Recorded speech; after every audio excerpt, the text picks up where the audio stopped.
internautas, sejam bem-vindos a mais um episódio do nosso podcast Pega Essa Visão. Eu não vou estar sendo chato todos os inícios do vídeo pedindo para vocês nos seguir, compartilhar nossos vídeos, só tô lembrando. Então, nos segue aí, compartilha no Instagram, no TikTok, nos ajuda nessa missão. Amém? Então, hoje temos um episódio que é uma visão muito forte. Isso aí eu posso dizer a vocês, é uma visão muito forte. Então, hoje iremos conhecer uma história de superação, de fé, de recomeço, que eu tenho certeza que vai impactar a sua vida. Eu só ouvi um pouquinho, já impactou minha vida. Então, fica atento nesse vídeo. E hoje vamos conhecer a história do nosso convidado, Guilherme, que podemos dizer que esteve no fundo do poço, porém, foi no fundo do poço que Deus foi lhe buscar e lhe deu uma nova vida. Vamos deixar de muita conversa e vamos conhecer. Seja bem-vindo, nosso irmão, amigo, Guilherme. É isso aí. Primeiramente, paz e graça a todos. Meu nome é Guilherme, como ele falou. Estamos aqui para compartilhar muito do que Deus fez na nossa vida. Para quem não me conhece, eu sou esposo da Rosiane, pai do Arthur e da Laisla. Eu congrego na Lagoinha de Guimarães. Já congreguei com o pessoal, né, Jason? Sim. Assim, foram amigos que Deus me abençoou, me presenteou com essas pessoas. E eu fico de coração muito grato por este convite. Amém. Me sinto muito honrado mesmo. E como comentei com você aqui em off, o coração acelerado e tal. E isso é bom. Eu louvo a Deus por isso e que o nome dele seja glorificado.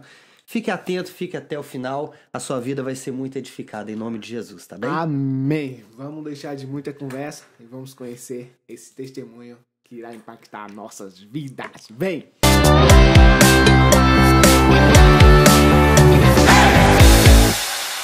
Para que a gente possa conhecer esse novo Guilherme, que depois que passou pela transformação se transformou em um novo homem, temos que começar pelo início da história. É verdade. Quem era?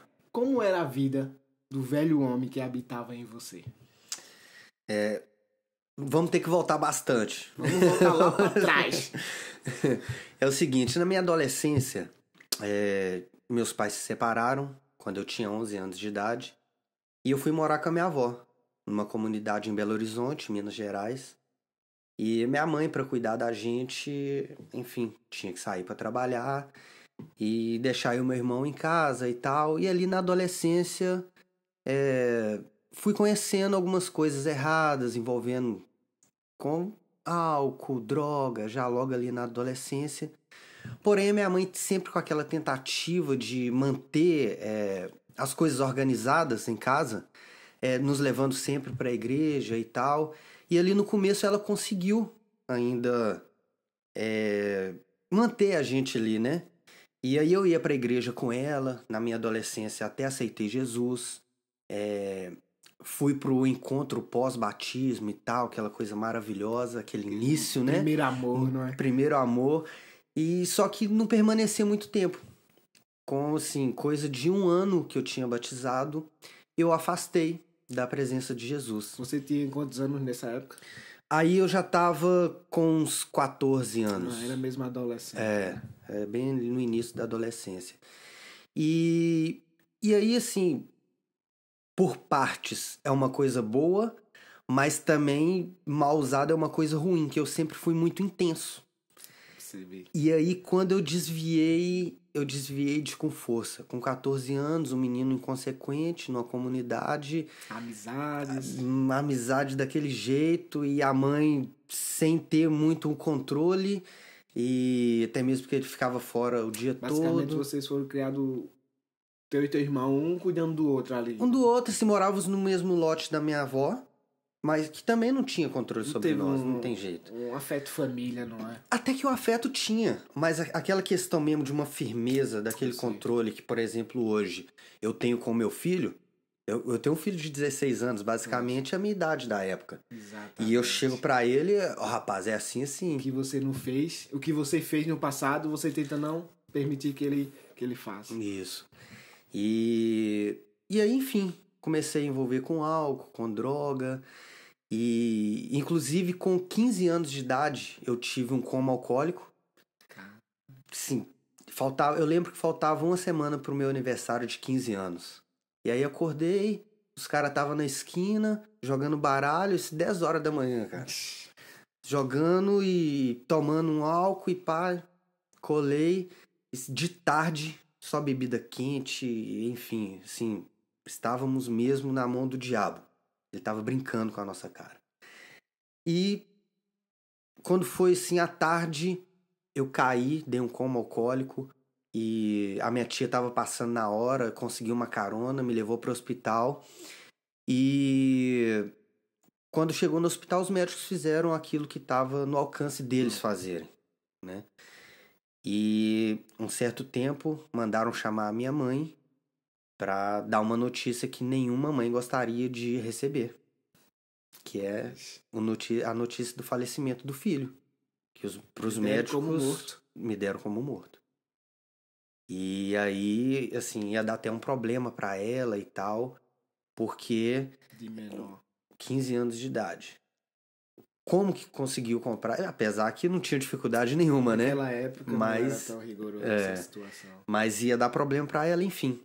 Mas minha mãe já era crente, uma mulher de oração, e chegou ali no hospital e orou a Deus. Falou, Deus, Lázaro já tinha 4 dias que tinha morrido. O meu filho chegou essa notícia só tem 2 horas. O Senhor é o mesmo. E antes dele ser meu filho, ele é filho do Senhor. Me dá um sinal. O senhor sabe que se ele for morrer agora, vai pro inferno. Estava desviado, já tinha conhecido a palavra, tinha batizado, tinha afastado. E aí, diz ela que pediu a Deus um sinal, isso eu não lembro. E aí, diz ela que eu mexi com a mão. E aí ela foi chamar os médicos. E não, mas Deus me falou, Deus me deu um sinal. E o médico, a senhora tá enganada, a senhora tá muito impressionada, isso é forte mesmo e tal, não tem jeito, ele já morreu. Foi eu que recebi ele aqui, eu sei e tal, isso é difícil. Mas por ela insistir, ele foi até mim e, segundo ela, começou a dar aqueles choques, enfiar a agulha debaixo da unha, apertar assim na boca do meu estômago, lanterna nos olhos. E aí ele falando pra ela, falando assim, olha, não tem jeito, tá vendo? Ele já foi, senhora, e tal. E tentando consolar ela. E numa dessa, na hora que ele apertou assim a boca do meu estômago, eu senti uma dor tão intensa. Da dor você lembra? Aí eu lembro. Daí pra frente eu já lembro um pouco. Que aí eu acordei com aquela dor assim, ele apertando, eu segurei a mão dele. E aí começou aquela gritaria. Por quê? Os estagiários do hospital tinham ido dentro do quarto que eu estava para ver o adolescente que tinha morrido por causa de um coma alcoólico e tal. E a partir daquele momento, eles tiveram que voltar, mas não para ver o menino que tinha morrido, mas para ver o menino que Deus tinha ressuscitado, cara. Meu Deus. Eu me lembro que tava uma gritaria na hora que eu segurei a mão do doutor assim, ele falou comigo assim, uai, Guilherme, você tá aí? Você já tinha ido, cara? Você tá aí e tal, aquela gritaria. Guindaram em mim, me deram uma injeção, eu apaguei de novo. Entendeu? Mas aí, cara, bom, eu me lembro desse pedaço. E a minha mãe falou que naquele dia, assim, o nome de Jesus foi glorificado de uma forma tremenda. E a gente fica sabendo de poucas coisas, mas acredito eu que muitas pessoas ali... sei lá, Deus falou com muitas pessoas através daquela situação. Acredito que sim. Às vezes Deus gera situações, não é? Para que o nome dele seja glorificado. É verdade. Para Deus ali, ele não vai morrer agora. Sim. Ele não vai morrer agora. Deus já sabia o final da história. Eu preciso mostrar a esses médicos, a esses funcionários aqui que eu sou Deus. É verdade. Eu tava conversando isso hoje com a Rose. Porque às vezes Deus dá um direcionamento pra gente e a gente vai talvez pensando assim, não, eu vou porque vai dar certo. E talvez na nossa visão não tá dando tão certo, mas Deus não mandou? Deus mandou. Mas tá dando certo, porque todas as coisas cooperam para o bem daqueles que amam a Deus. A gente muitas das vezes se frustra porque às vezes Deus diz, olha, vai por esse caminho. Mas a gente idealiza, esse caminho vai ser flores, vai ser uma maravilha. A gente idealizou na nossa mente que vai dar tudo certo. É verdade. Mas chega no meio do caminho, Deus diz, olha, você vai ter que cair nesse buraco, vai sofrer um pouquinho aqui, vai se levantar, no próximo você já não vai cair porque você já vai estar mais forte. É verdade. A gente quer que o caminho seja maravilhas, mas a gente tem que entender o que você disse, a gente tem que entender a vontade de Deus. Um exemplo bom para isso é Paulo. Teve uma visão, Exato. um irmão da Macedônia chamando ele e tal. Ele não só foi, como levou Silas com ele. E chega lá, eles vão presos. Deu errado? Não deu. Não. Não foi como ele esperava. Mas talvez não era nem por eles. Talvez era pelo carcereiro e a família do carcereiro. Exatamente. Né, que foram alcançadas por Deus. E o Guilherme, quando saiu do hospital? Que decepção esse Guilherme que saiu do hospital. Cara, mas você teve a convicção. Sua mãe lhe falou, não é o que aconteceu? Sim. Mas você teve a convicção. Você saiu com esse desejo de, cara, Deus me deu mais uma chance. Quando eu cheguei em casa, Deus enviou uma vizinha nossa lá, uma profetisa, uma mulher de Deus. E ela me entregou uma palavra, falou: Guilherme, o que aconteceu com você era para a morte. Mas Deus te trouxe a vida de novo para te fazer um pregador da palavra. E você pode abraçar o seu chamado agora. E ele vai te levantar como pregador já agora. Mas se você não quiser, ele vai te levar a lugares que você não vai querer ir para te fazer esse pregador. Cara, é forte. E aí, da boca para fora, eu falei assim: não, eu quero, glória a Deus, eu quero. Depois da tribulação, a gente... Deus, é Deus aqui, é Deus ali. Mas dentro do meu coração, eu permaneci com um pensamento do seguinte, falei, já que Deus tem essa promessa na minha vida de me levantar como um pregador, e eu ia morrer, e morri, fui de fato dado como morto pelos médicos, e ele me ressuscitou, eu vou entrar de cabeça no erro, porque se eu for morrer de novo, ele me ressuscita de novo. Até se cumprir aquilo que ele prometeu. Olha que mentira que o diabo colocou na minha mente. O diabo é... 15 anos de idade. O diabo, ele esquece. Cara, então assim, e às vezes muitas pessoas morrem com esse engano. Vai dar tempo. Vai e tal, e a gente vê muitas pessoas ficando pelo meio do caminho por causa disso. Eu vou curtir a vida, mais pra frente eu aceito Jesus. Aí é que tá a ilusão, né? E Eli, por exemplo, tinha uma promessa de sacerdócio eterno. Mas os filhos dele saíram do caminho e Eli foi conivente com aquilo. Os 2 filhos morreram na batalha, Eli caiu para trás e morreu com o pescoço quebrado e ali acabou. Não deu tempo. Se findou. Pra eles ia dar tempo, né? Pois. E assim, eu fiquei com essa mentira na minha cabeça por muito tempo. E voltou pro mundo errado. Voltei pro mundo. E aí foi pior. Porque aí... A palavra se cumpriu, não é?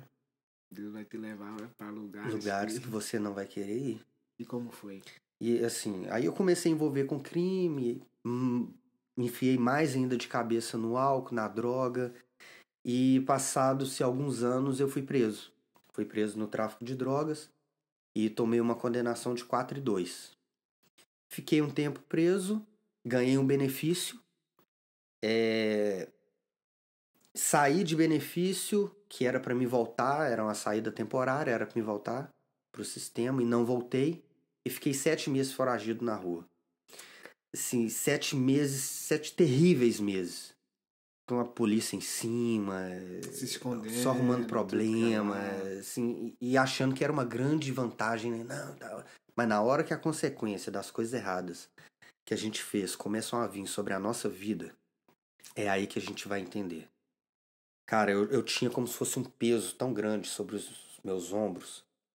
E assim, minha mãe sempre orando por mim. Quando eu saí, eu pedi a ela pra orar por mim, pra me ungir, pra me sair pra rua pra fazer coisa errada. Olha o quanto o diabo tava brincando com a minha vida. Cara. Eu vou fazer coisa errada, mas, mano, me dá uma proteção aí. Você tá entendendo? Cega os meus inimigos e tal. E assim, sua mãe sempre que engano. E ela ali orando, clamando a Deus. Mesmo sabendo que você ia fazer coisa errada. Porque também ela não tinha o controle sobre mim. Aí eu já era um homem formado. Ela sabia que ali só oração dava jeito. É só. Só aí. E... Pode falar. E aí eu fui preso de novo. Fui recapturado. Só que quando eu fui recapturado, eu já tava assim, esgotado. Eu já não queria, mas já tinha entendido que aquilo não era pra mim. Já tava não era, no fundo do poço. Já tava... Na verdade, não era pra ninguém.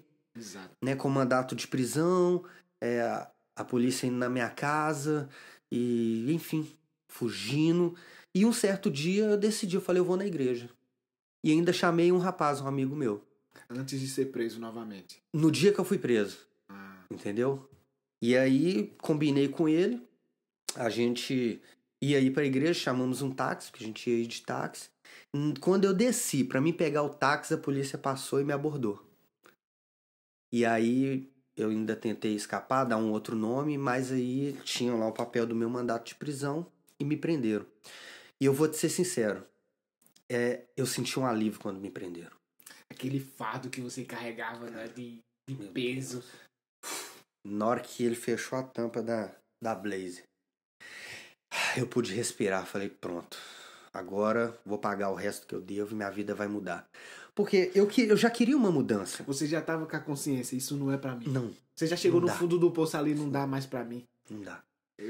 E eu acho que talvez por isso que você teve um alívio, não foi? Sim. Eu disse, agora eu vou resolver minha vida. Porque eu queria já sair daquela vida. Mas eu ia me entregar. Aí também eu pensava, entendeu?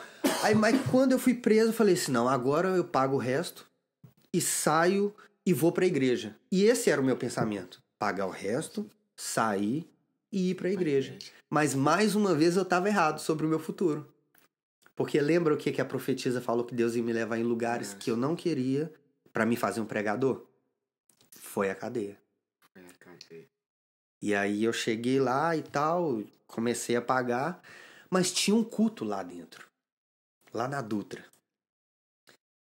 E tinha um culto e tal, e eu jogando bola e prestando atenção no culto, os irmãos reunidos lá, os próprios presidiários que conduziam o culto.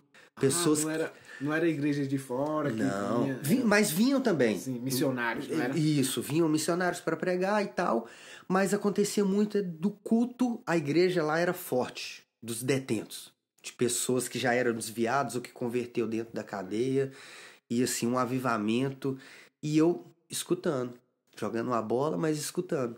Em um certo dia, um pregador da Assembleia de Deus tá pregando, e eu nem...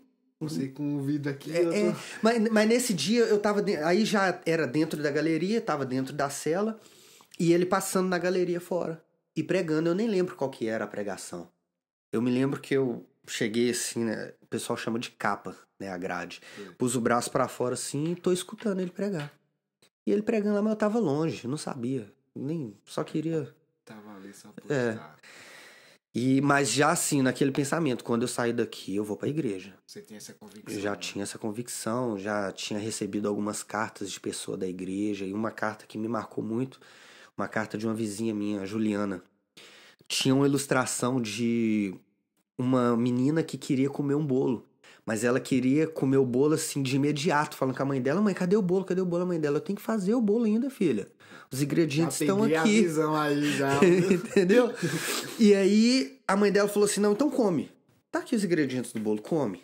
Ela, não, mas então espera. Bateu, fez a preparação, assou, tirou e deu ela e ela comeu.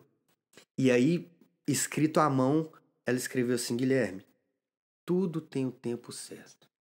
E tudo tem o tempo de Deus. Quando você sair daí, escolha por Jesus. O bolo vai estar pronto. Meu irmão, aquilo ficou gravado na minha mente. Eu falei, não, é isso mesmo. Você já tem a convicção. Quando eu sair, eu vou pra igreja. Vou pra igreja. Recebeu essa carta. Já era. Já deu um ânimo no... Aí já era Deus trabalhando, já não só lá dentro, mas desde fora, né? Desde fora. Eu é que não tinha abraçado. Sabe, desculpa, eu acho que, tipo, você ia pra igreja no dia que você foi preso. Eu acho que Deus olhasse e fez, não adianta você vir agora. Você tem que ser tratado. O caminho de chegar até a igreja, você precisa ser preso. Pois. É o que a gente tava falando no início. É verdade. Tudo tem um processo.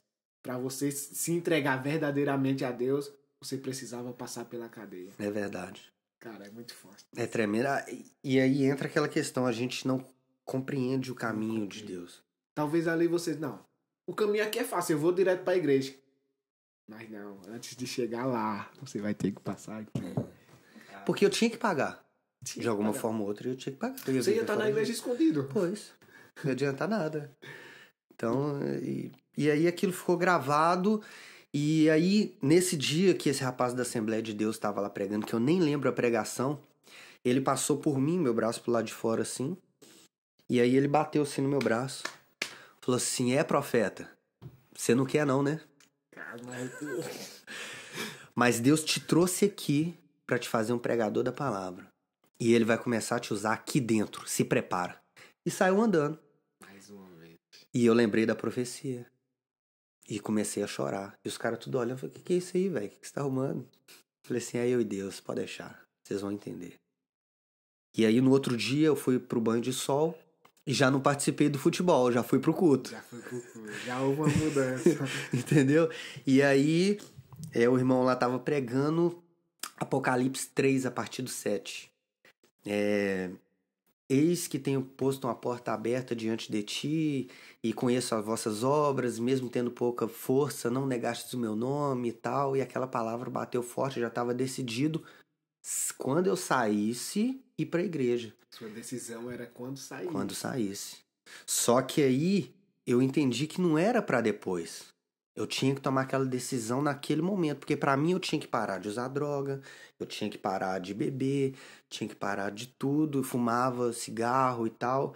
Não, vou parar com tudo isso, depois eu vou pra igreja. Acho que isso é o erro de muitos adolescentes, não é? Cara, achar que só pode se entregar para Deus depois que deixa para trás os seus erros, os seus pecados. Pois, mas se é Ele que vai nos libertar de tudo isso, aí é um engano muito grande, porque a gente acha que nós vamos nos libertar para nos apresentarmos a Ele. Não temos força para isso. Não temos força nenhuma para sair de vício nenhum. Não dá.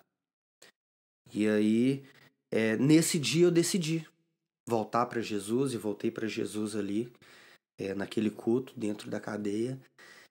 E, cara, assim, eu costumo falar que o agir de Deus na minha vida em relação aos vícios e tal foi instantâneo.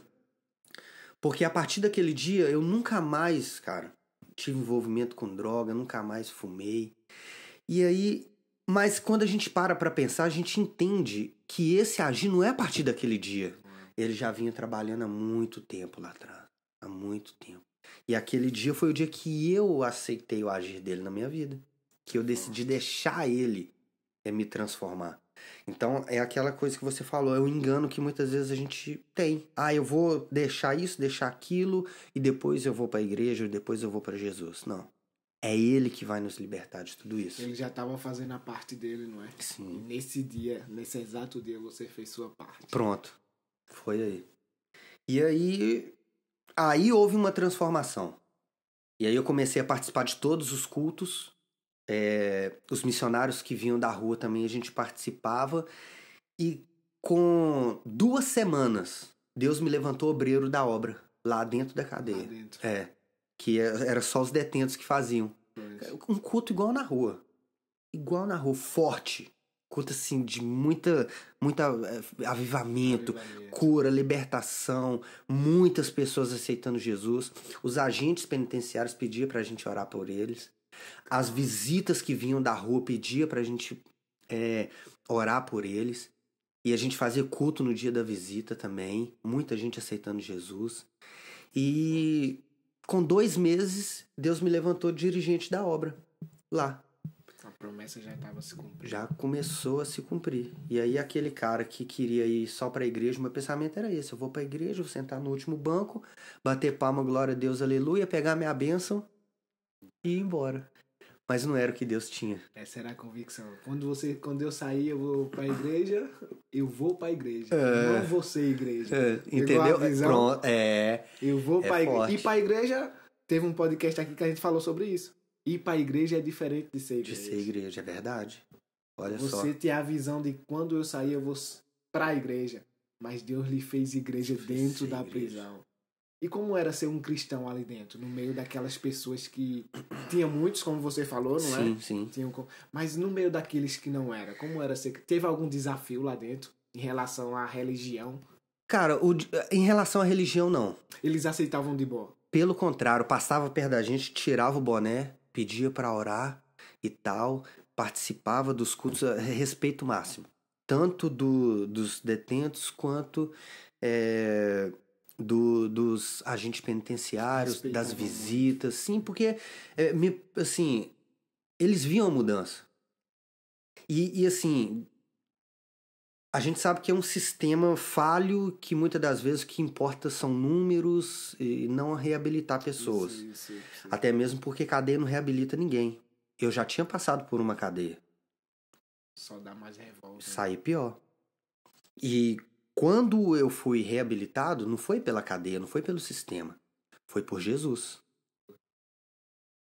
E aí, mas o sistema que quer uma cadeia tranquila, eles apoiam o trabalho da igreja.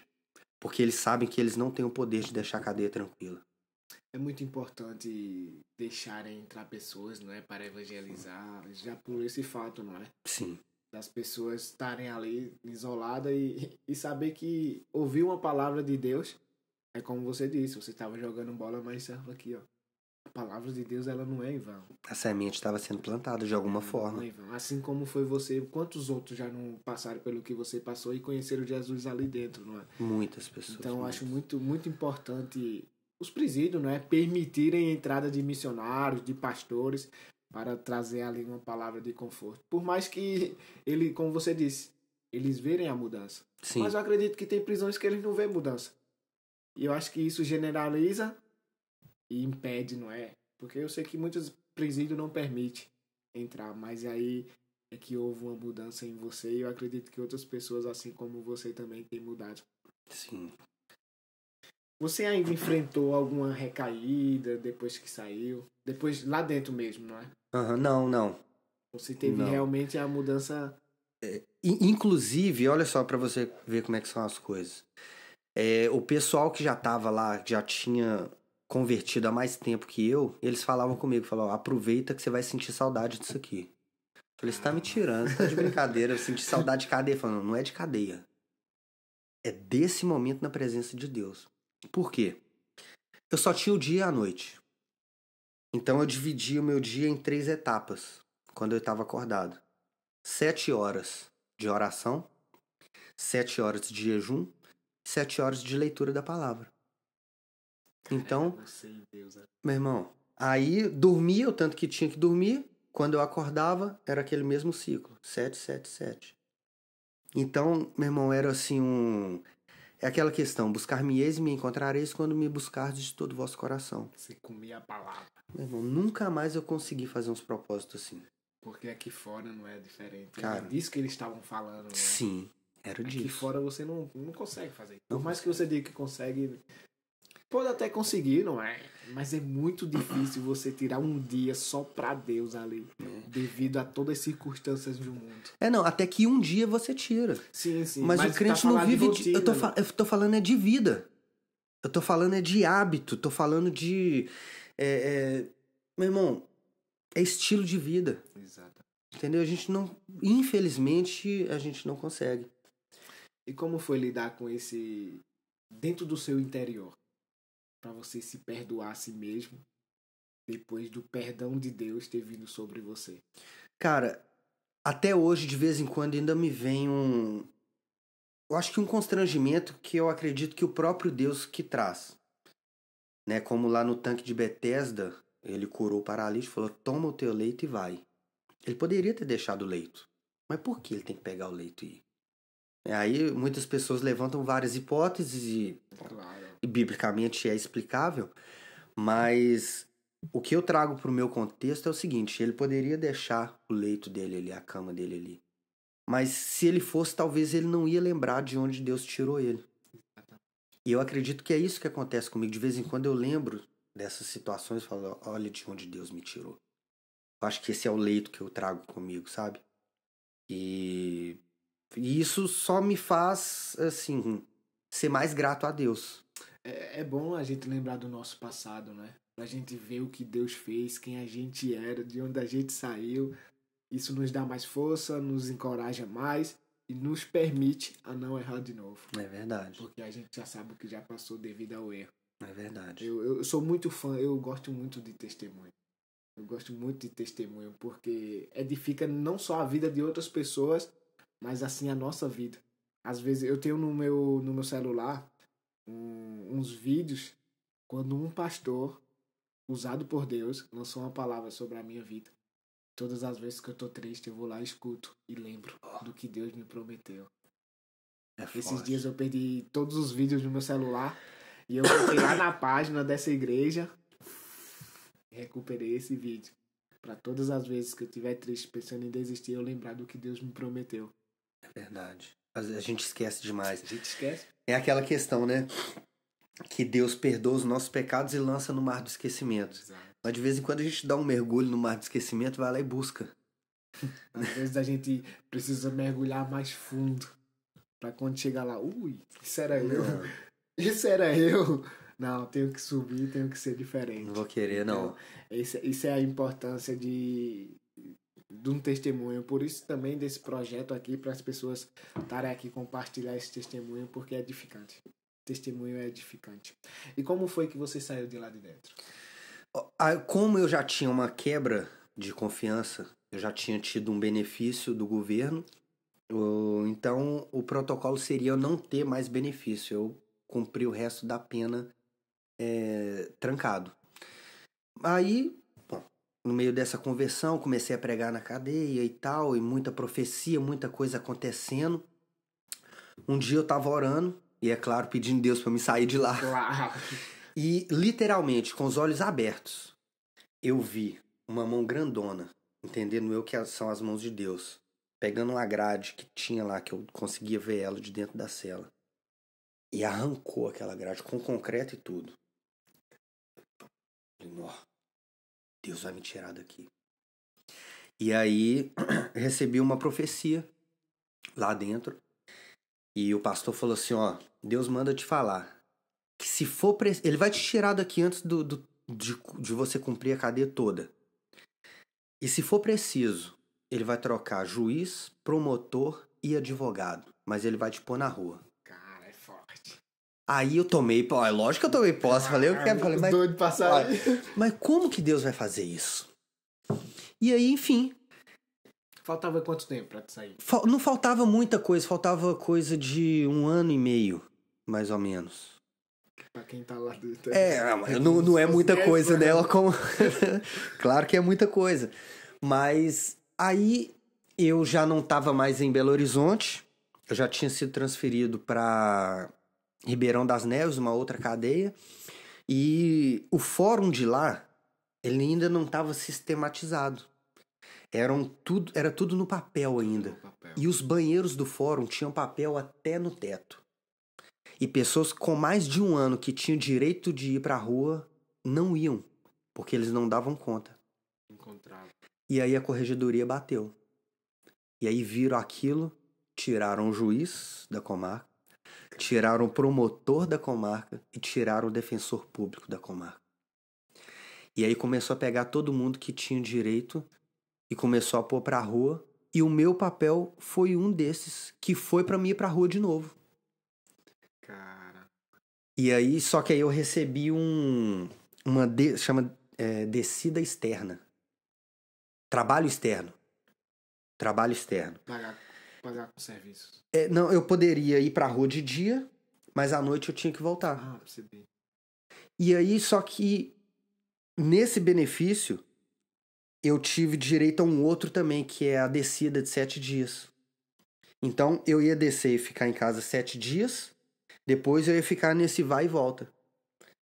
Dentro desses 7 dias, eu fui chama VEC, para você saber como que tá o seu processo. E saiu um papel lá, que eu não sabia entender o que era, fui e levei no advogado, no defensor público. Falei, olha, saiu esse papel aqui, o que é? Falei, uai, você já tá na rua, isso aqui é seu alvará. Falei, é. Mas por que você tá na rua e você não sabe que isso aqui é o alvará? Te deram na cadeia? Eu falei, não, eu saí de descida e peguei esse papel na VEC. Falei, não, então você tem que voltar. Porque senão você será dado como foragido, porque ainda a cadeia não assinou. Isso aqui, o juiz já te deu, mas a cadeia não assinou. Vai na delegacia tal e pergunta se tem como eles mandar o papel antes de você voltar. Porque senão você vai ter que voltar e ficar na tranca ainda até chegar na cadeia para eles assinarem. Sim. Fui na delegacia, o delegado de férias. E Aí conversei com a mulher lá e tal. Ela falou assim, ó, a única coisa que eu posso fazer pra você é ver se tá aqui. Porque quem assina é o delegado, é ele que manda. Foi lá, nada do meu papel. O último. Ah, Guilherme Rocha, tá. Eu vou pôr o seu de primeiro aqui, tá? Mas a única coisa que eu posso fazer. E aí parece que faltava 3 dias pra me voltar pra cadeia. E aí deu o dia de eu voltar, aí já não tinha mais como eu ter acesso a saber o que estava acontecendo. E quando eu cheguei lá, já estava assinado. Eu cheguei, não entrei nem pra cela. Já tinha um comunicado na portaria pra mim, que era só eu assinar e ir embora, graças a Deus. Agir de Deus, mano. Cara, e aí cumpriu mais uma vez, né? Mais uma vez. Juiz, promotor e advogado público foram trocados da comarca. E quem foi o Guilherme dessa vez que saiu? Cara, aí eu saí naquele jeito, né? No óleo, como se diz. Eu falei, não, agora e tal. Aí sim eu vivi aquele primeiro amor. Aí você teve. E sua mãe? Minha mãe Aí ficou assim, daquele jeito, né? Por orgulho e tal. E a gente começou a caminhar junto. Começamos a frequentar a igreja juntos, fazer a obra juntos. Deus confiou uma obra na nossa mão. Nós ficamos 2 anos como uma igreja filial da igreja que estava me acompanhando dentro da cadeia. Você tinha acompanhamento, então? Tinha um acompanhamento de fora. O pessoal que vinha de fora, eles acompanhavam a gente e tal. Falou, não, quando você sair, eu quero ser lá com a gente. E aí, eu assim, era muito longe da minha casa, eu gastava muito tempo para chegar na igreja. E aí, sentiram de abrir uma denominação deles lá no meu bairro e para mim e para minha mãe tomar conta. Que top. E aí eu e minha mãe ficamos de dirigentes lá. Mais uma profecia se cumprindo. Mais uma se cumprindo. E aí, assim, Deus já tinha me falado que aquele trabalho que a gente ia fazer seria provisório, que eu não ia ficar ali. Tanto que, assim, cara, é impressionante. A maioria das pessoas que a gente ganhou para Jesus ali eram pessoas afastadas do caminho de Jesus. E aí eles voltavam para Jesus e ia para a igreja deles. Voltava para Jesus e ia para a igreja deles. Vocês foram só o canal. Entendeu? E assim foi. Ficamos 2 anos, as coisas acontecendo. E aí eu senti que já era o momento que Deus tinha falado que eu ia sair. Fui para um outro ministério. E assim, tudo isso solteiro. Sozinho, na luta, na guerra, indo para um monte 3 horas da manhã, fazendo propósito. Enfim, pedindo Deus para Deus encaminhar uma pessoa e tal para casar. E as coisas foram acontecendo tanto ministerialmente, quando eu cheguei nesse outro ministério, foi lá que eu conheci a Rose. Casada até hoje. Graças a Deus. É impressionante, não é?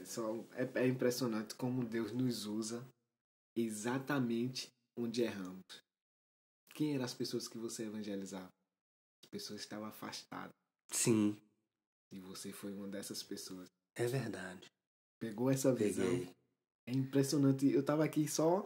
É impressionante como você foi usado exatamente no seu erro. É verdade. Eu tava falando isso uma vez para um jovem que também é usado por Deus. E ele tava passando por ansiedade, depressão. E eu disse isso a ele. Deus vai te usar nessa área. Por quê? Porque você já tem experiência. Você já tem experiência do que você venceu, de como Deus te tirou dessa situação. E é nessa situação que Deus vai enviar, é nessa situação que as pessoas vão vir até você para que você possa tratar. Foi exatamente o que aconteceu com você. É verdade. Você era só o canal daquelas pessoas que estavam afastadas. É forte.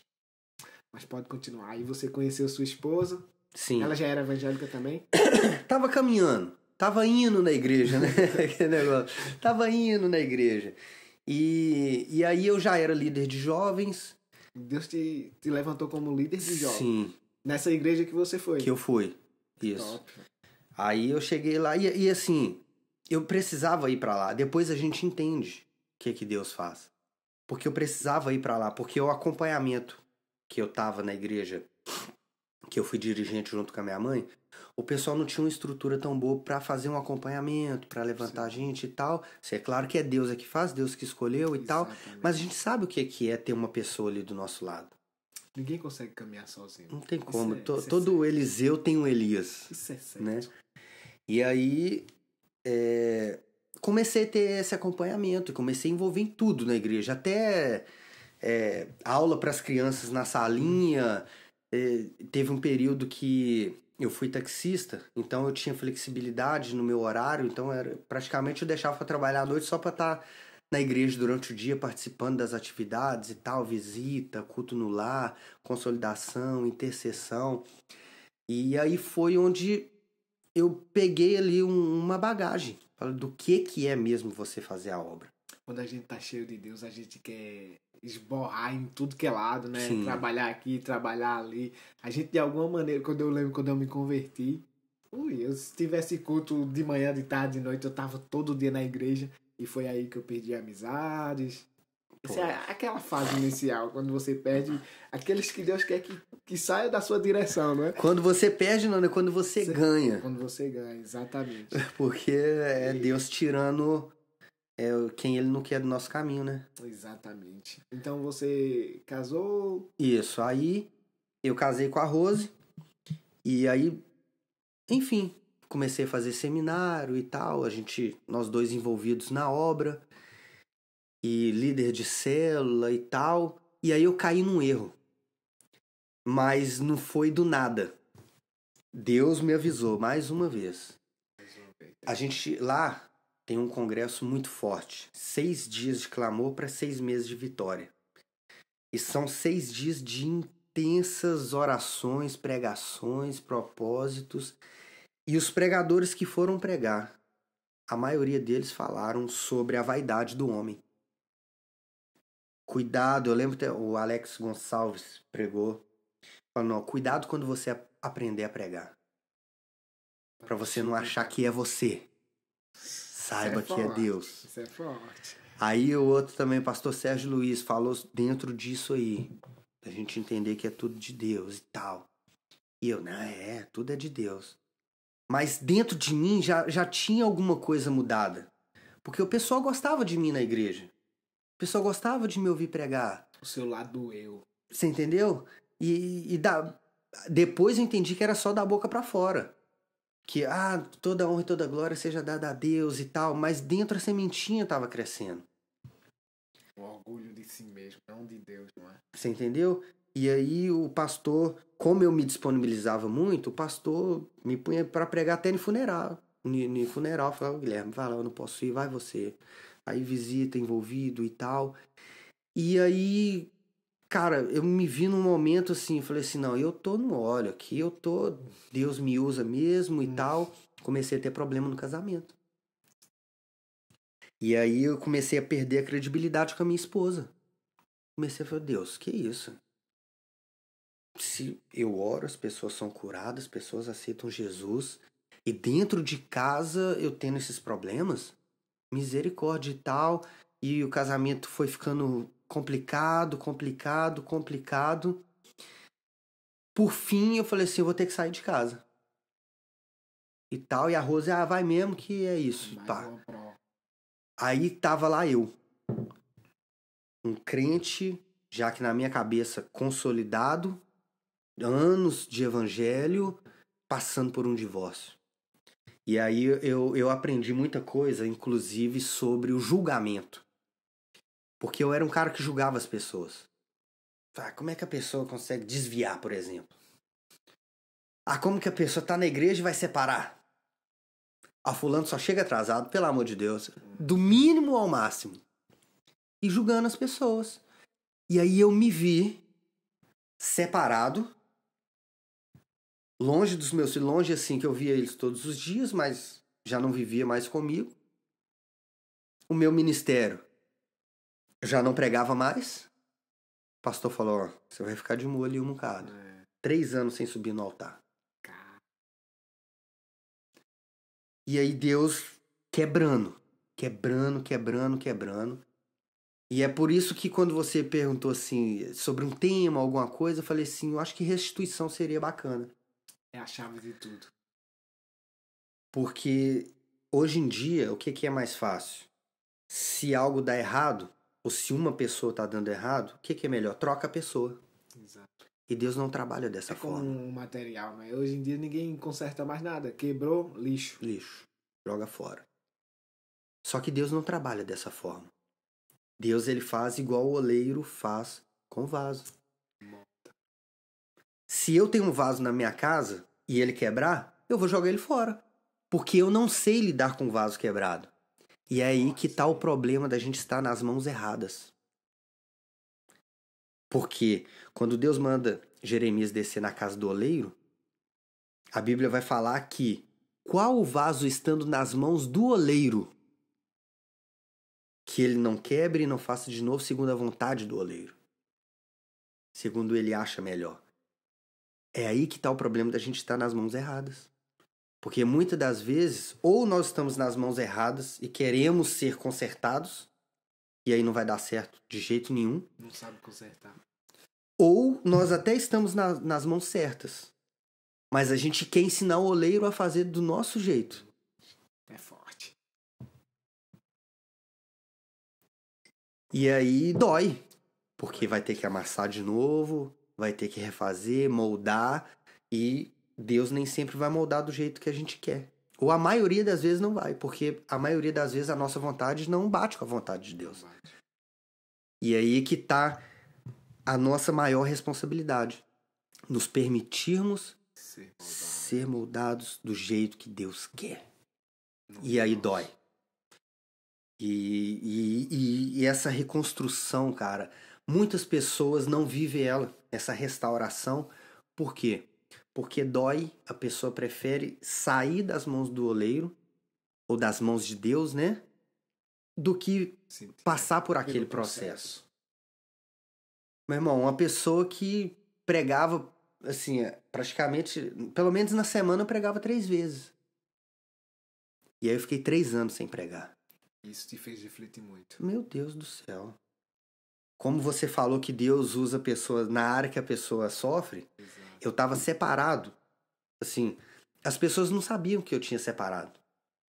Porque a Rose continuou indo na igreja com os meninos, eu também.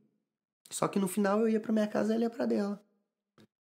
E aí, foi um período que eu vendi o meu carro, eu comecei a andar a pé, e eu tinha que passar por dentro do bairro para chegar na minha casa. Andava ali uns 15 minutos.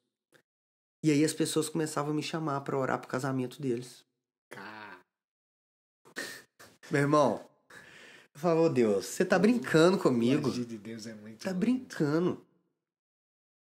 Aí encontrei um amigo uma vez, passei em frente ao baile, chamei ele, falei, cara, o que é isso? E pá, ele, pra você é fácil, você tem a sua família. Eu de separado. Pedrada. Pra você é fácil, você tá colado com o pastor lá, o pastor, e pá.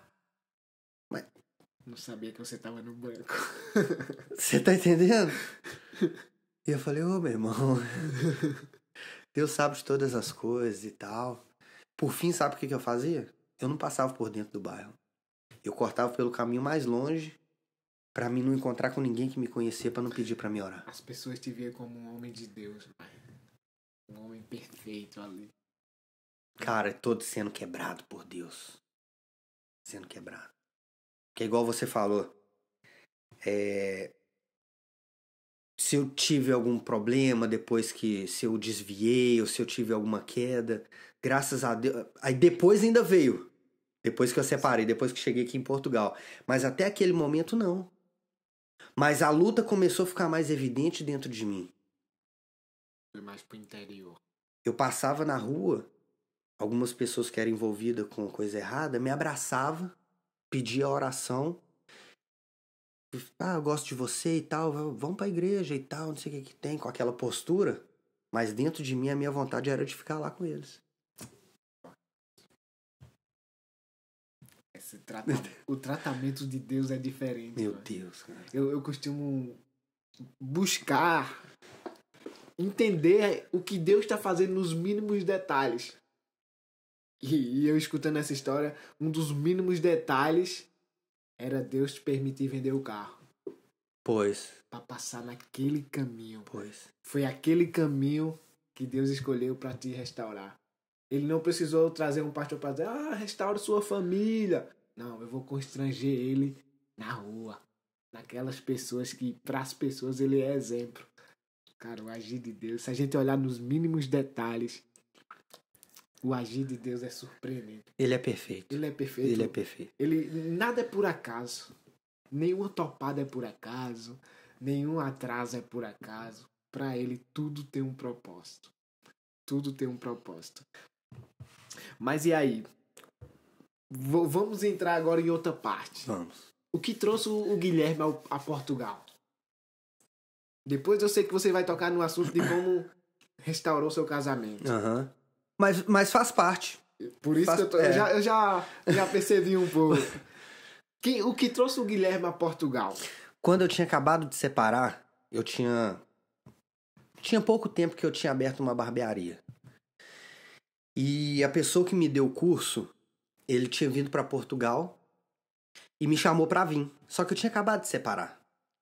Eu falei, não, para agora não dá e tal. E eu me lembro que eu orei a Deus. Eu falei, ô Deus, agora eu acabei de separar. Em pé de guerra com a mulher e tal. E, enfim, não dá para me ir. Mas ajeita as coisas.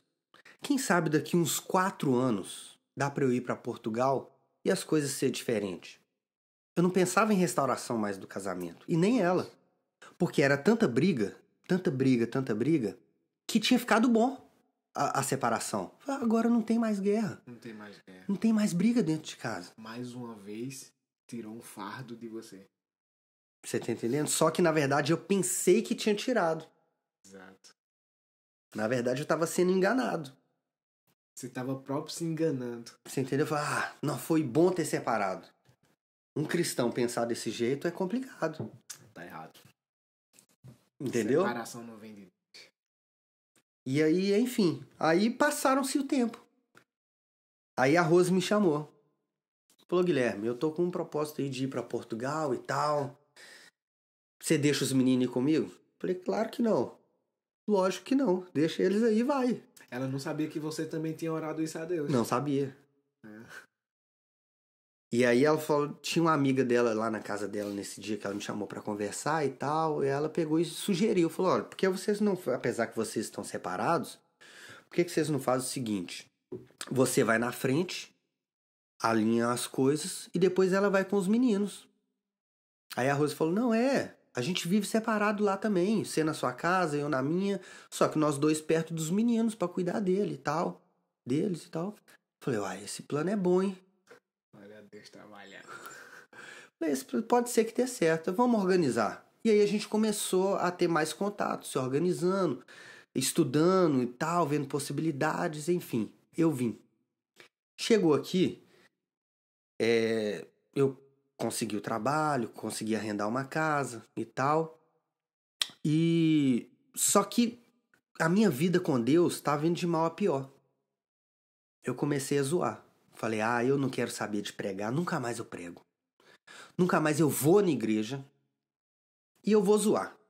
Porque lá você ainda estava no banco. Eu estava no banco, mas tinha afastado, permanecido na igreja. Estava afastado E assim, mesmo no banco, eu ainda participava do que dava.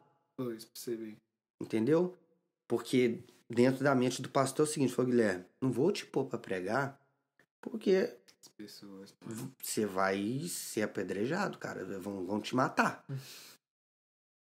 Então, por quê? Tinha separado, mas a minha vida com Deus, eu continuei minha vida com Deus. Chegando aqui. Mas, chegando aqui, já não continuei. Todo mundo que chega aqui tem um choque espiritual. Entendeu? Eu conheço muitas pessoas que chegou aqui, que era ativo na igreja, e chegou aqui e seguiu caminhos diferentes. Eu acho que também pelo fato de lugar novo. Ninguém novo, te conhece. Ninguém te conhece. O que você fizer, ninguém vai ficar sabendo. Pronto. Eu acho que vai muito por aí também. Não tá escandalizando ninguém. Mas, enfim, não é o ideal nunca. Né? Mas aí, teve um dia que a Rose me mandou uma mensagem de uma pregação. E era num dia desse aí que eu tinha falado, não prego mais, não sei, vou zoar. E comecei a zoar mesmo, comecei a sair e tal, e ficar com os outros, com pessoas, enfim. Aí A Rose me mandou uma mensagem e era uma pregação da Camila Barros. E essa pregação ela falava assim: Deus vai fazer na sua vida mesmo sem você querer. Falei, que heresia dessa mulher. Não vai fazer sem eu querer? O que Deus vai fazer sem eu querer? Então ficou aquilo. Só que aí eu já comecei a ficar incomodado com a vida que eu tava levando. E um dia eu acordei de manhã cedo e falei assim: oh, Deus, essa vida não é minha. Essa vida não é minha e eu vou casar, eu vou pra igreja hoje e se eu puder, eu quero reconstruir o meu casamento. Se eu puder escolher, é isso que eu quero. Mas se eu não puder, eu vou pra igreja e vou casar em breve também. Arrumar uma mulher na igreja. Mas me dá um retorno. Me dá um retorno, porque eu tenho que saber o que eu faço também. No mesmo dia à noite, a Rose me ligou toda brava. Tinha visto umas postagens aí e tava, você tá aí zoando com mulher e o nosso combinado, não sei o que tem. Falei, o nosso combinado é você vir viver sua vida e eu viver a minha. Não, mas eu falei, foi a oração que eu fiz hoje de manhã. Lembrou na hora. Na hora. Eu falei assim, ó, você tá nervosa. Vamos conversar amanhã, na hora do almoço eu te ligo.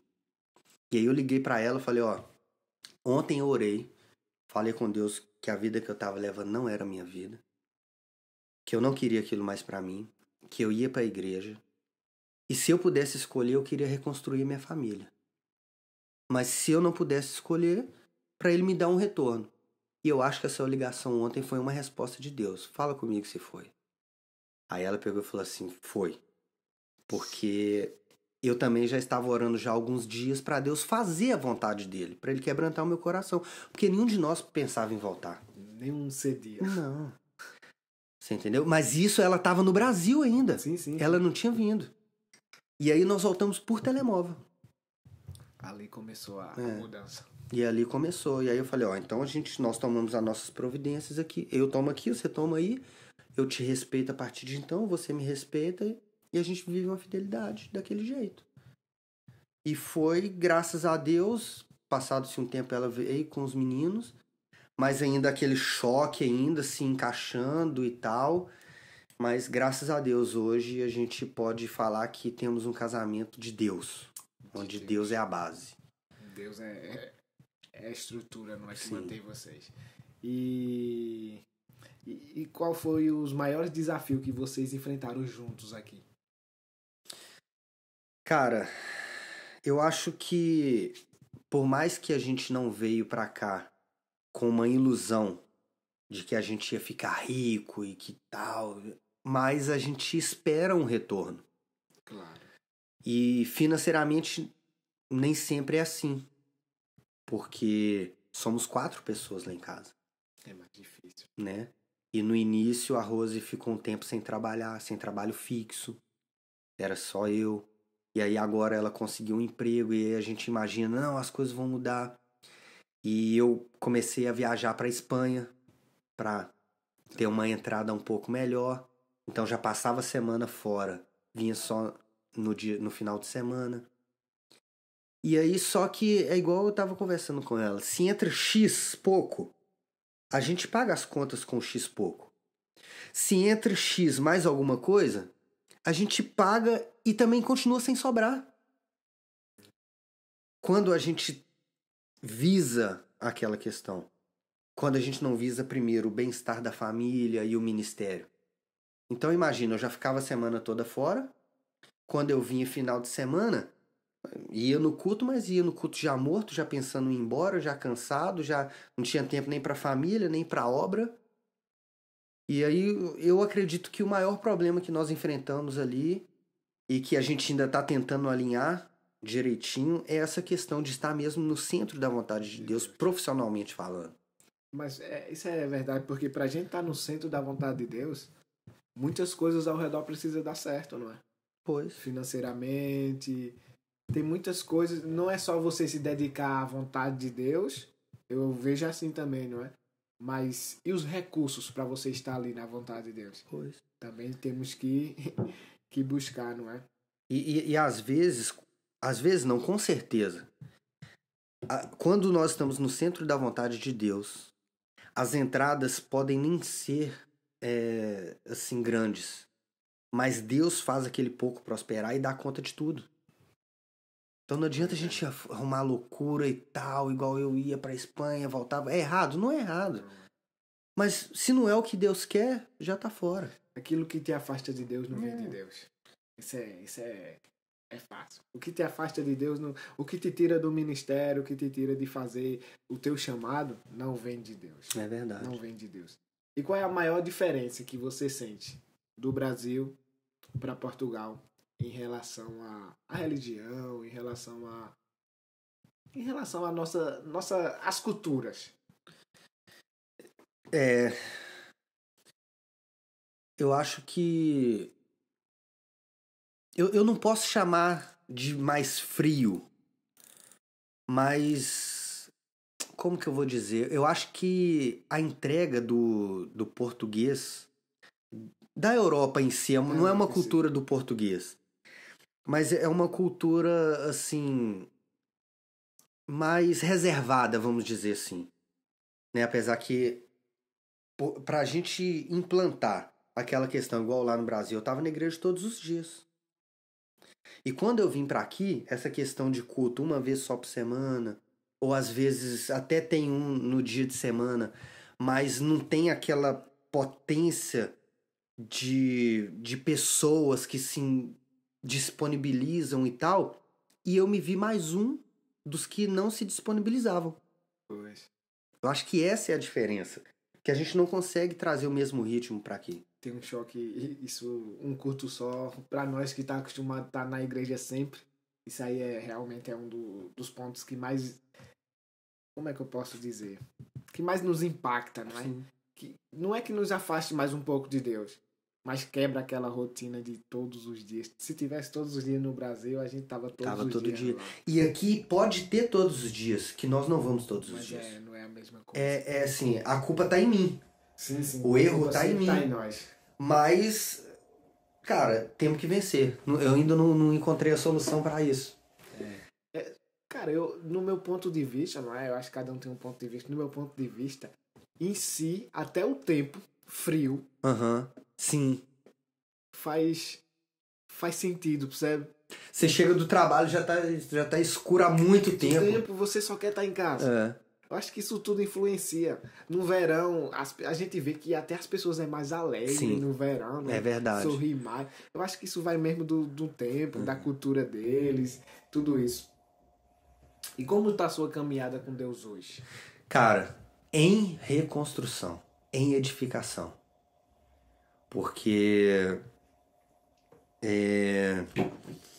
assim, a gente sabe que as coisas não acontecem no nosso tempo, né? Igual eu fui membro da Plenitude lá com vocês há algum tempo e tal, e as coisas vão acontecendo, mas eu sei que ainda eu não tô onde Deus quer me colocar. Então, hoje eu tô na Lagoinha e tenho aprendido muito com o pastor lá. Vou começar a fazer o seminário de lá agora também. E é mais um processo daquele que eu vivi lá atrás, no Brasil. De muitos. Você tá entendendo? Então, de aprender mais, aprendi lá, vim pra cá, pra Portugal. Tive um momento muito bom na Plenitude. Meu filho batizou na Plenitude. Aprendi muita coisa também. E agora tô na Lagoinha. E uma coisa interessante que eu nunca fui muito de ficar trocando de ministério. Você seguiu a voz de Deus, vamos dizer assim. Segui a voz de Deus. Eu entendi que era esse momento. E de fato, tenho aprendido muito lá. Aquela questão do frio no coração, que eu te falei, aquela aceleração. O dia que eu fui, que é ficar na portaria lá na igreja, e que eu pensei assim, não, tá tranquilo, porque é só ficar na portaria e tal, pegar o nome das pessoas que aceitou Jesus e não sei o que tem, isso aqui eu faço, tô acostumado. Meu irmão, na hora, aquela loucura quase que não sai nada. E aí eu já aprendi de novo, não é normal. Eu não tô acostumado com nada. Porque não sou eu. O mínimo de coisa que a gente for fazer, que a gente considera como mínimo, não é mínimo. A gente colocar a chave na porta e abrir a porta da igreja, aquilo é extraordinário. Vão passar pessoas ali que vão ser salvas, que vão ser curadas. A gente varrer a igreja não é normal. Para quem toca, para quem prega, qualquer coisa, não tem nada de normal. É sobrenatural isso. A gente não sabe nada. Estamos sempre a aprender. Isso é a verdade. Então, assim, ministerialmente uma reconstrução. Tô vendo a reconstrução e agradeço a Deus por isso. Assim como Deus reconstruiu lá atrás, não é? Uhum. Quando te pediu para sair do igreja, para ir para outra. Eu acredito que tudo é processo. Eu acredito que Deus sempre tem algo para nos entregar em lugares específicos. Sim. Talvez o que você está vivendo hoje, você nunca iria viver na plenitude.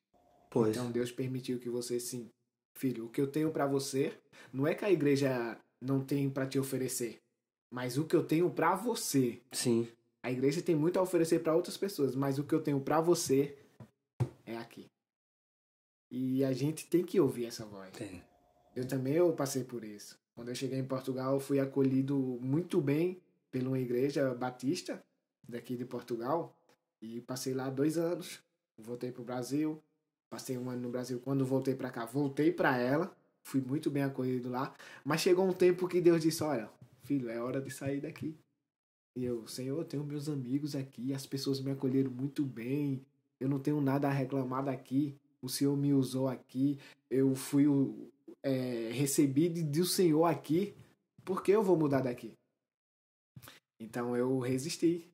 Deus disse, é hora de sair, eu continuava. Até que chegou um tempo, eu disse, não dá mais. Pois. Eu escutei uma frase de uma pessoa que passou um problema gigantesco nessa questão, até mesmo de ministério. O sucesso longe do centro da vontade de Deus é derrota. Cara, é forte. Porque não adianta. Você pode ser bem sucedido aos olhos de todo mundo, mas no seu interior você está incompleto. Você sabe que não está no centro da vontade de Deus. É forte. É assim como você estava no presídio, não é? O carinha te disse, olha, aqui é o melhor lugar. Se você mesmo disse, lá era o melhor lugar. Pois. Eu tinha 100% contato com Deus. Mas Deus te precisava em outro lado. O negócio é se esforçar aqui também, né? Exatamente. A gente tem que dar o mesmo onde a gente está agora, que a gente um dia deu lá atrás. E falar de lá atrás, o que você diria hoje pro Guilherme do passado? O que eu diria pro Guilherme do passado? O que o seu ser hoje diria para aquele velho homem do passado? Essa pergunta nos faz confusão. Rapaz. Vai. Porque ao mesmo tempo que dá vontade de falar assim, ó, trilha outros caminhos para você não ter que passar pelo que você passou, mas do mesmo tempo eu passei o que eu tinha que passar. Não muda nada. Você entendeu? Então assim, só persevera na presença de Deus. É claro que os erros, né, não cometam aqueles erros. Mas tudo que eu passei contribuiu para que eu chegasse com essa mentalidade aqui de hoje. Por acaso. Quem já pisou no Santos dos Santos? Não sabe ver em outro lugar. Você com 14 anos, você já estava na igreja.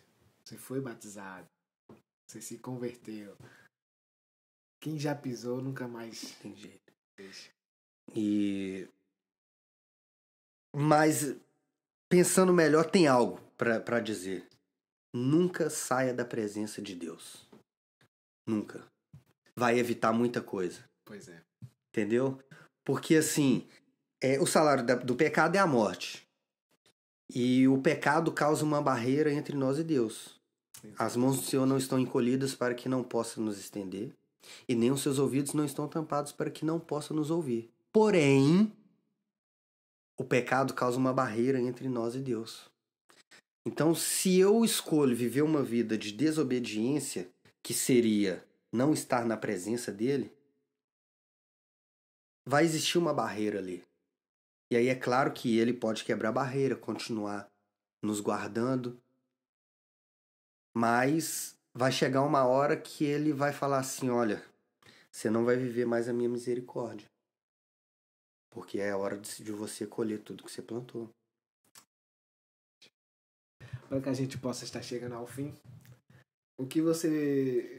uma mensagem que você pode deixar, principalmente para aqueles adolescentes que passaram pelo que você passou, para aquelas pessoas que você falou. Foi muito top esse episódio, porque você falou em reconstruir vida com Deus, reconstruir casamento e reconstruir intimidade. É o que você está fazendo hoje, né? Construindo a sua intimidade com Deus. Então foi três aspectos que, cara, tenho certeza que vai edificar muitas vidas. O que você tem a dizer para essas pessoas, baseado nesses 3 aspectos? Posso ler um versículo? Claro, fica à vontade.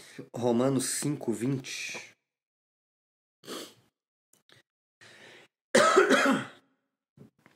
Deixa eu achar aqui. Fique à vontade. Tem todo o tempo do mundo. Romanos capítulo 5, versículo 20. Vou ler o 20 e o 21, tá? Amém. Tá escrito assim, ó. Veio, porém, a lei para que a ofensa abundasse. Mas onde o pecado abundou, superabundou a graça.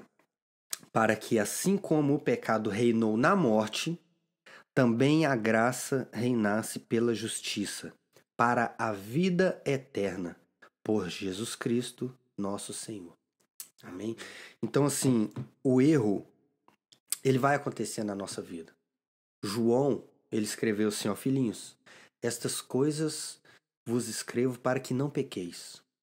Mas, se pecar, saibam que tem um advogado justo e fiel, a saber, Jesus Cristo.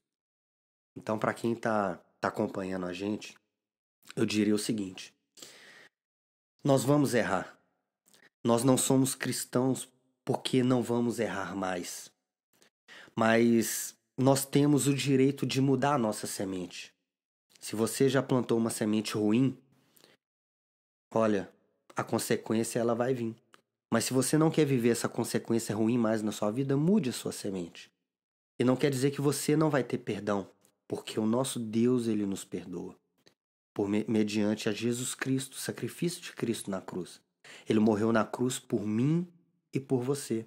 Não existe nada que você tenha feito que ele não vai te perdoar.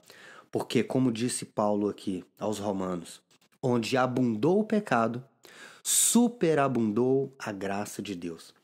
E a graça de Deus, ela nos dá aquilo que nós não merecemos. A salvação em Cristo Jesus. E a graça, ela vem acompanhada com a misericórdia. Porque a misericórdia impede de ser imputado sobre nós aquilo que nós merecemos. Talvez você pense, o que eu mereço é a morte. E aí vem a misericórdia de Deus, e de fato nós merecemos a morte. Sim, sim. Mas vem a misericórdia de Deus e não imputa em nós essa morte, nos dando mais uma oportunidade. E aí vem a graça e nos dá aquilo que nós não merecemos, que é Cristo, que é a salvação eterna. Então tem jeito para você. Teve jeito para mim, para o Jason, para inúmeras outras pessoas, que não tem ninguém perfeito. Mas a meta é Jesus. Ele é fiel e poderoso para nos perdoar e nos tirar todo o pecado. É isso aí. Amém. Amém. Não tenho nem mais o que falar. Tenho certeza que esse episódio vai edificar muitas vidas, assim como tem edificado a minha aqui, não é?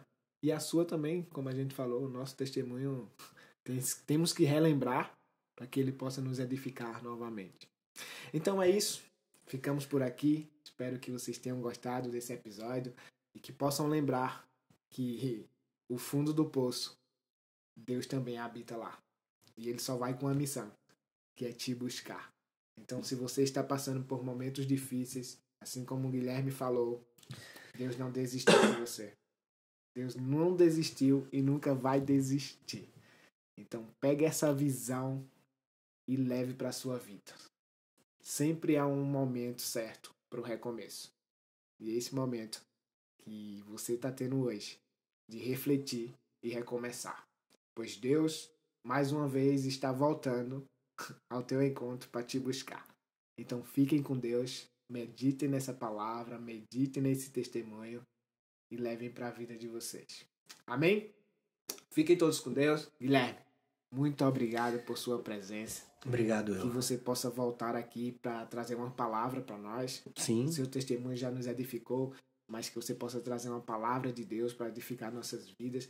Você é sempre bem-vindo aqui. Depois eu quero ouvir a sua esposa também. Sim. Ouvimos o seu lado, Aham. temos que ouvir o lado dela. Eu tenho certeza que Deus também tem feito grandes coisas na vida dela. Então, é mais um testemunho para nos edificar. Amém. Vou É fazer uma um honra. convite para ela estar aqui conosco.